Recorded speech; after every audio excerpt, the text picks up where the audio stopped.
Podcast. How good do you want your life to be?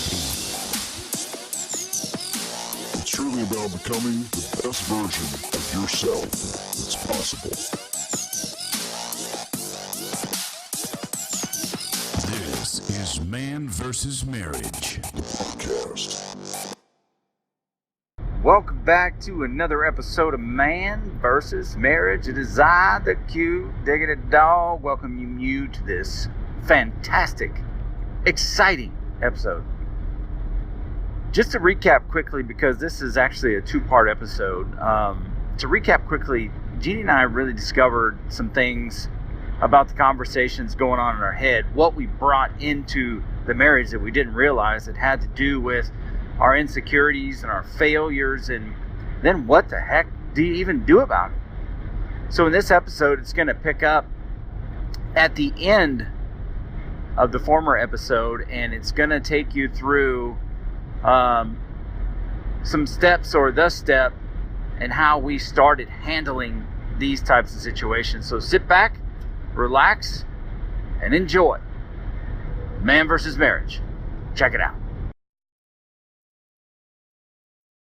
Now I'm in a place where I can, and I've had to a couple of times say, I need to know your opinion on this, because I need to rewrite what's in my head with what you actually think about this. Of course. I think that's part of it. It's knowing, it's being able to talk to each other and say, I don't think I measure up enough in this, and this is really kicking my ass right now. Mm-hmm. And letting you speak to me and tell me, okay, well, let me tell you what I see.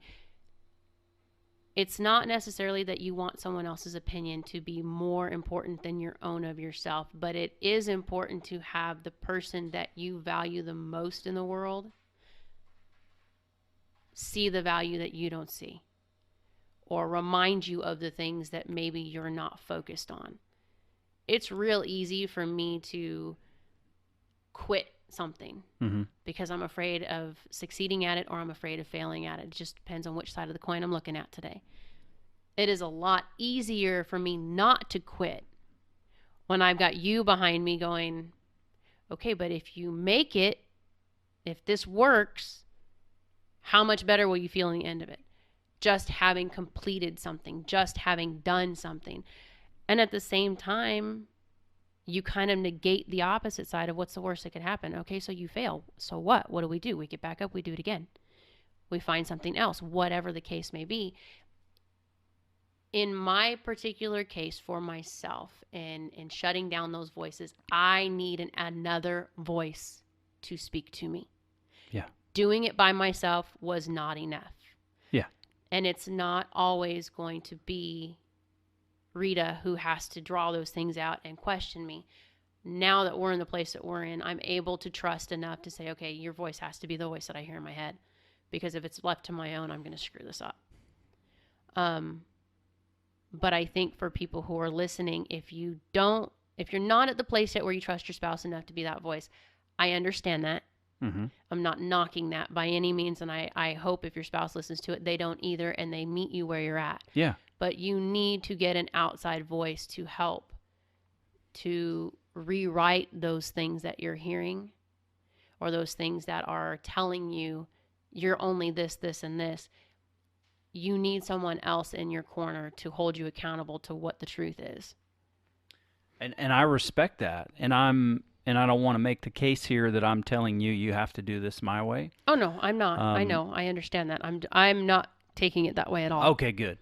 Because I don't think there's it's not like there's only one way to get to making these thoughts harmless. For me, I've come to the place in my life where I really can, like, internally advocate for myself to change. I can point to a number of areas in my life where I've been successful in rewriting my personal philosophy. So I know what it takes for me. If I struggle, then if I'm sharing it with you, that's because I do need some teamwork. Like, for me, the reason that I do things the way that I do, I don't know what this is going to sound like, but the reason I stick to a plan or I stick to my diet or whatever, the reason I stick to things is because I don't want to let myself down. Because if I let myself down, in effect, I'm letting you or whomever this affects down based on the promises that I've made to you. It sounds like the place that you're in your life, you aren't worried about letting yourself down. Your motivation is not letting other people down. And if that's where you are, then use it. I'm in both. It's not about letting the other people down so much as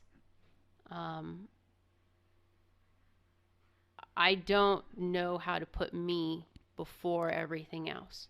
Right. So I'm learning that. But in order to learn that, it's taken Rita and you to pull me to the forefront, so to speak.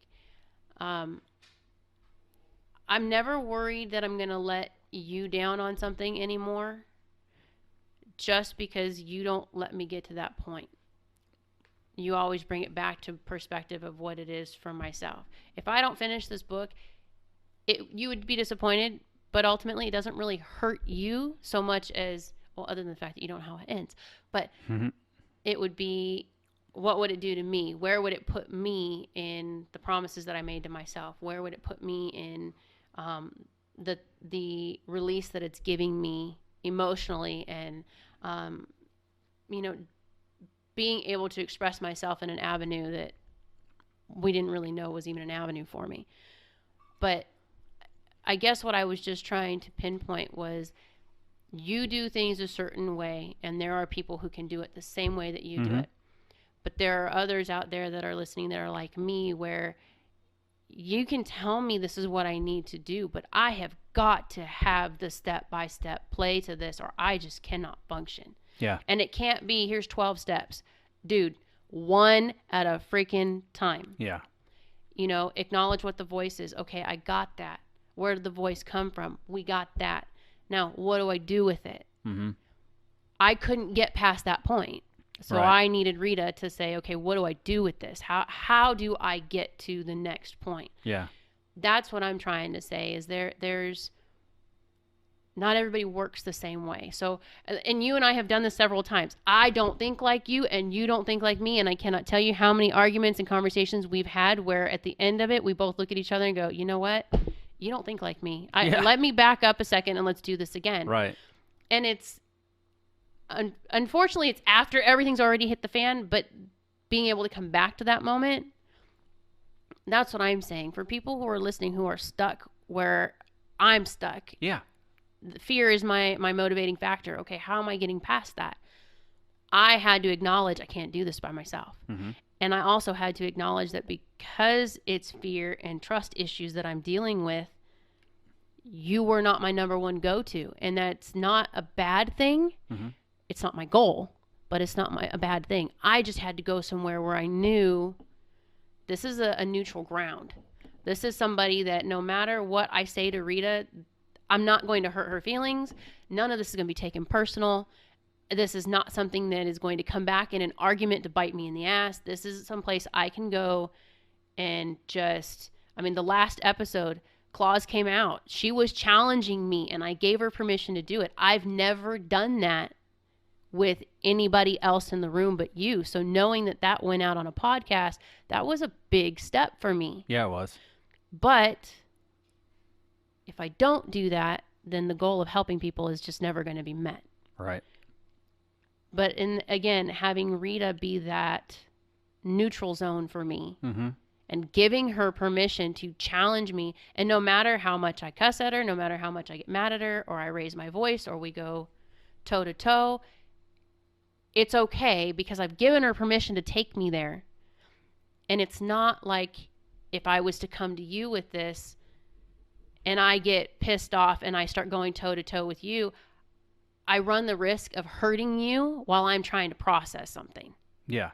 So that's what I'm saying. It's not that I'm trying to please other people with how I'm doing something. It's knowing where to go to get the help that I need so that I can do what I want to do for these other people or these other relationships, because I'm not ready to go one-on-one in some of these what ifs yet without bouncing it off of her first and asking. I honestly have to ask questions. Am I doing this right? Well, yeah, and that's the point that I'm making, is that for myself, goal number one is to make these voices in my head from my past harmless. I have to decide what that looks like for me. If that becomes your goal or the listener's goal, I'm not saying you have to take my vehicle to get there. What I'm saying, and I don't disagree with your approach because I know that's what you need, you have to identify, what does that look like for me? I don't want you to take my way to get to these thoughts and making them harmless to you, because my way obviously would not work for you. And that's what I say as far as being able to redesign my philosophy and my life and who I've become. I know how to go back and do this. For you, because you don't think like me or your personality is different than mine, you do need to rally people, or you need to set yourself up for success. And the way that you've outlined it is what works for you based on the way that you operate or how you operate.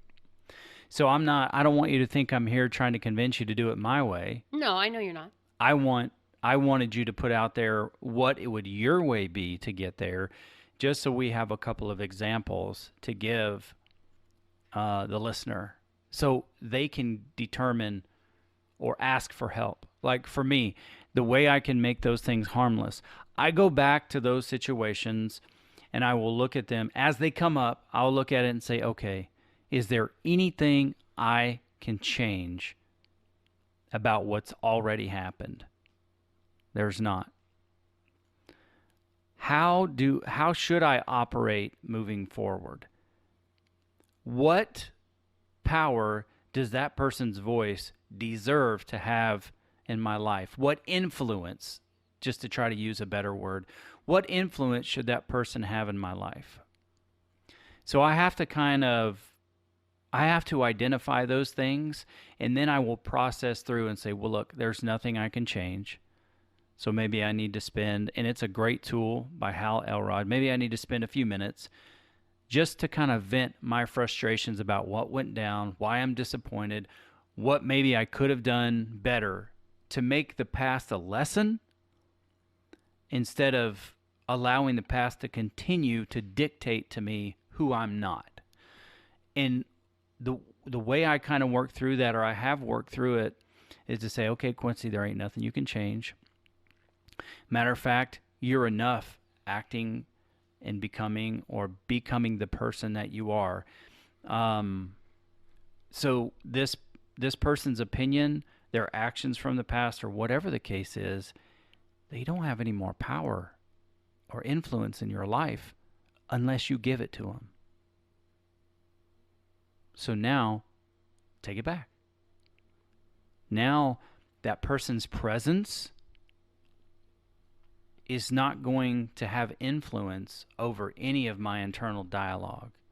It's not going to have any power over how I think about it when the thought comes up the next time. Because by going through it and identifying it, resolving it, now when it comes up again, it's a harmless thought. Because the thoughts, there will always be things for the next 50 years that remind me of my friend because of the things that he taught me. Now I can look at him and appreciate it. And if I see that person in public, I don't have any of this silent resentment residing in me anymore, because I've gone back to my disappointments, my frustrations. I've gone back to those things and I've made them harmless because I can't change them, and they don't deserve any influence in my life. That's the way I've had to do it for me. I don't know if that's going to work for anybody else, but that's kind of how I've built myself or rebuilt myself over the last few years. But your way is I need reinforcements, or I need I have to rewrite it. I need validation to reaffirm these thoughts or whatever these voices or whatever this influence is. Now, once you get that validation and you start to strengthen that, and you can actually believe that for yourself, then you can go through your process to make these feelings or thoughts or memories, whatever it is, you can make those harmless for you. You are just taking a different way. I mean, there's 5 ways to get to our house through this neighborhood. I take my way to get here. I laugh at you sometimes for the way you take, because it's more complicated. I'm more of a straight. But it gets me out on the side of the mailbox. Right.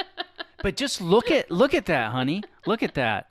I take the way I get here is the straight, most efficient way to get here. Mm-hmm. You take a different route because it's what you know. It's more turns. It's more difficult to remember. This is from my point of view. But ultimately, you still get there. I never thought of it that way, but yeah. But that's the way that we kind of operate around this thing. So I'm not, and you've acknowledged it, but I'm not here saying that, okay, because this is my way to make these thoughts harmless, that you have to do it the same way. What you need to do, eventually, maybe you get to the point where you are so self-reliant that you can go back to those and you'll resolve them that way. Or maybe you stay this way. The goal is just getting there. That's the goal for us both. The vehicle we use to get there isn't as important as how you work through getting there. You have to do what works for you. And if you're talking about rewriting it, eventually you'll be able to rewrite the way you process things. The way you're doing it now is just the way that you've always done it. So over time, you can change that if you want to. But if this process works, then use it. This is not the process that I always used. Yeah. I would stuff it and eat myself into obesity. But I changed that. But that's my goal. Maybe your goal is something different. My goal for this, as far as the voices in the past, is just to render them harmless. And that to me means the pain is where it is. I'm closing the chapter on that. And those thoughts and those people no longer have influence on my life and how I'm going to operate. And I actually feel really good about that, because it's kind of helped me talk through how I'm going to deal with several of these things. And I've actually also already dealt with a few of these things, and I feel better because of it. Mm-hmm. Because like I told you, I feel like the best version of me when I'm at my most free is when I'm being a husband and when I'm being a father. The way that I kind of got to that point was when I used to coach football, because I went out there and I had the freedom to coach it the way that was most effective. I didn't have to pretend to be anybody. I could just be myself. And I feel like I was effective at doing that. Now it's like I feel like I see myself as a father being free to be a father, as a husband being free to, whether it looks good or sounds good or whatever it is, we've built that piece of our relationship to where we can put it out there even if it's ugly. Yeah. And you're okay to have that. And I'm okay to have yours.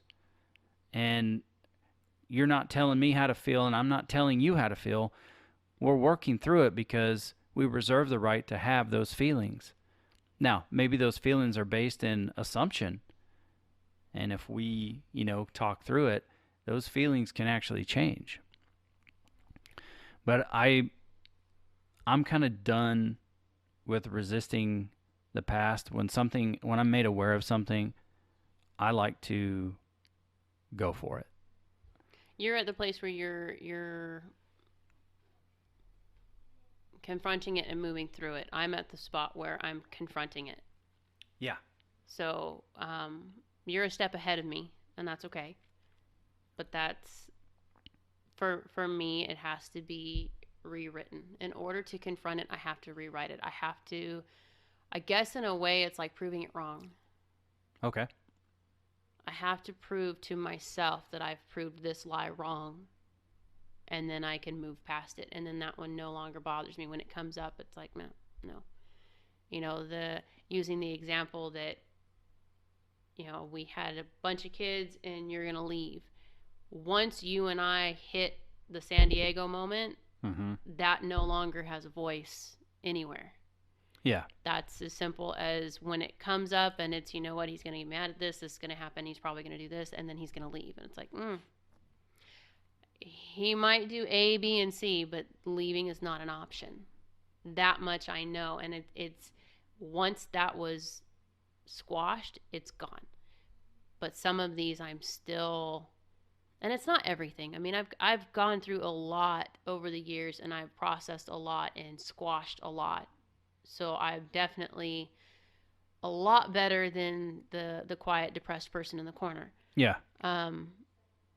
But there are still things that come up, and I think they come up more now because we're dealing with it with our own kids and our own circumstances that we're seeing around us, where it comes up and it pulls those things to the forefront. I'm not running from those anymore, that's probably the biggest key to all of this, is I'm not running from it. But if it's something that I don't understand why I'm thinking this way, or I don't understand why it's affecting me, that's when I know I have to go to my strengths and I have to call Rita, or I need to come to you and say, okay, this is in my headspace and I don't know what the hell happened or why it's here, but this is what I'm dealing with. And it's also a place that you and I have come where I have the right to say, dude, why are you acting like that right now? This is not who you are. The same with you. When something affects me, it's instantly noticeable in my behavior. And allowing you to come in and go, something's not right here and I need to know why there's an edge. Or, the other day you kept asking me if something was eaten at me, and it really wasn't. I was just tired. I was so tired. And everything annoyed me because I was past exhausted. But still allowing that without getting pissed off at you for calling me on it. I don't want you to say everything's fine. No, I won't say fine. I won't say fine, I promise. But I think that's really where I'm at the moment, is it's not necessarily that I'm coming through all of it. I might be dragging through some of it, but I'm still going forward with it. I'm not letting it anchor me backwards anymore.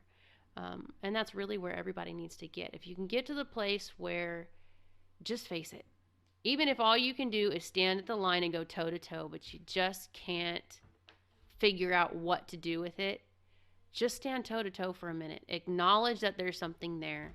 Acknowledge that there's something that is just not right in this scenario. And if it requires getting someone else to help you navigate that, do it. Just go for it. If it's as simple as being able to, like Quincy is really good at just meditating and thinking about something for a while. Sometimes it'll be a few minutes, sometimes it'll be a couple days. But once he's done that and processed through, why is this eating at me? He can address it and move on. Some people need to sit down with your spouse and just hash it. It might be something that you're dealing with your spouse, where you just feel like there's a constant push and pull, and you're just not owning it, or you're not facing it, because what might happen if you don't have that hard talk and at least put it on the table to say, this is bugging me. At least do that much. Put it out. Even if you can't hash it out yet, just put it out. I just want you to think about this, because this is what I'm seeing and what's happening from my side of this. And I just need you to think about that, and maybe we can come together and talk about it later. We've had those conversations. I can't do this with you right now. We need to squash it, and we need to make time to come back to it. It's not a bad thing. It's at least acknowledging there's something there. Mm-hmm. You know, it's the proverbial elephant in the room. Mm-hmm. Address it. Make it known that it's there. You both know it's there. Let somebody else know that you're facing something. If you can't do it on your own, you have to let somebody else know you're facing it. Yeah, I mean, and I think what's really important is if you haven't established these things in your relationship, like not taking it personal. What did you hear me say? Just allowing that person to put out there how they feel, and it's like the no judgment zone. Like, I'm not going to tell you why you don't feel that way. If you haven't established that, then, that's kind of where you begin. And I agree, we're our go-to because of how much she's impacted our marriage, our life, our relationships, is Coach Rita. She gets all my WTF moments. All of them. Good, bad, and indifferent. She will get a text, this just happened, WTF. And her response is usually a laughing, crying face, but you've got to have somewhere to go. You've got to. Yeah. Because chances are, if you're anything like us, or your experience in marriage has been such, and I'm not saying your experience has to be terrible, but like we said to begin the episode, how much of these voices did you bring into your marriage and you did not realize it?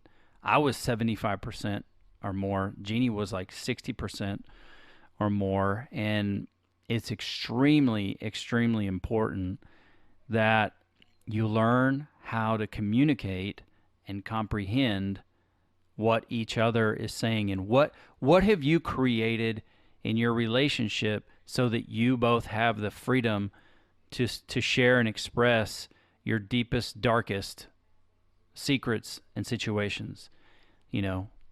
I know over the last month, I've told you some things that I've never even said to anybody that I was afraid to say out loud. 20 years later, and we're still uncovering stuff. Yeah, it's not like, and you got to be in it for the long haul. These are not things you fix overnight.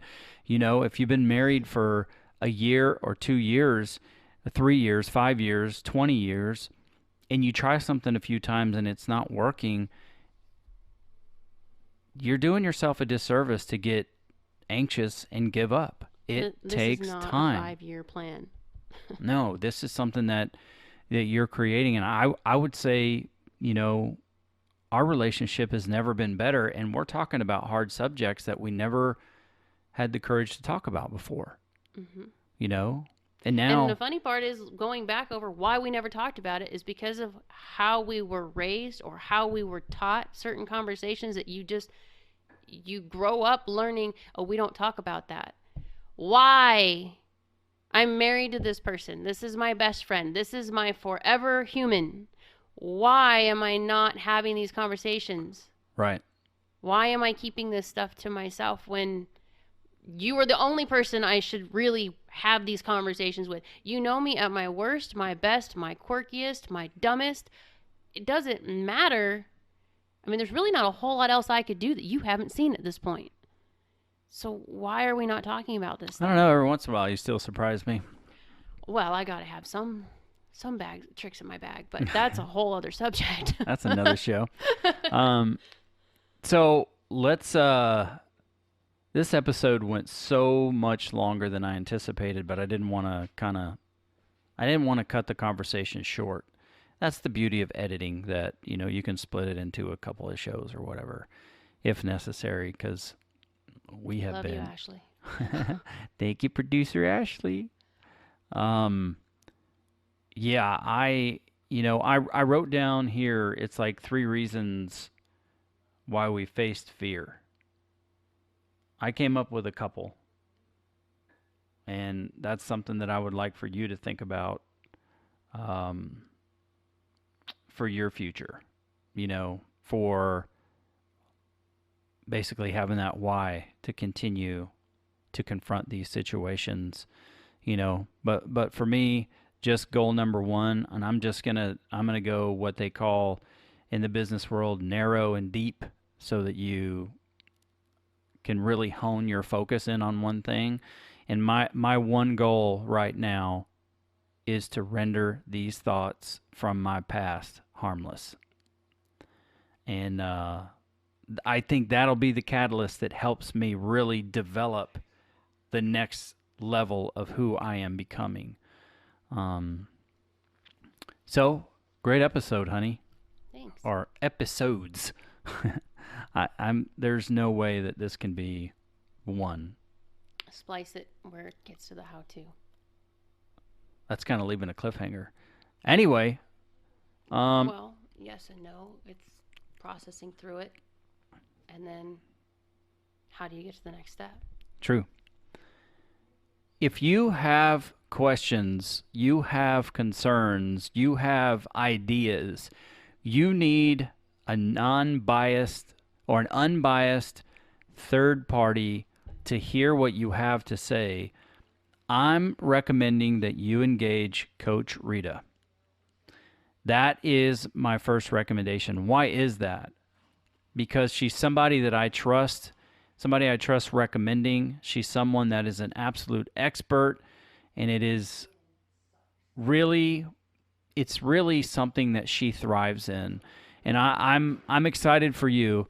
But whoever you decide to do this with, I recommend do not take these things to your parents, your siblings. Get a third party that's unbiased, that you can share your thoughts, feelings, frustrations with, until you build or create that place in your marriage. So reach out to us, Coach at Manvsmarriagepodcast.com. You can also join the Facebook group at MVSM Podcast. And until the next time, ladies and gentlemen, boys and girls, go out there and get to getting. Q Diggity Dog out. The podcast. How good do you want your life to be? You gotta live on purpose, for a purpose. It's truly about becoming the best version of yourself that's possible. This is Man vs. Marriage, the podcast.